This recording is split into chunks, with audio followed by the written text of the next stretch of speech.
Bakit? Ba't ka nandito sa akin? Nasa kabila ang kwarto mo ah. Anong problema mo? Gutom ka na?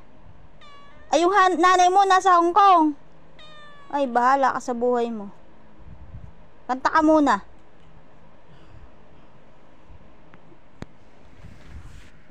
Wala kang pagkain, Luis. Gutom ka na. May laman pa yung tiyan mo. Okay ba yan? Hindi ka pa mamamatay. Huwag kang lumapit. Ayoko nang nakalapit ka sa akin. No, hindi tayo bate. Ayoko sa'yo. Ay, yan.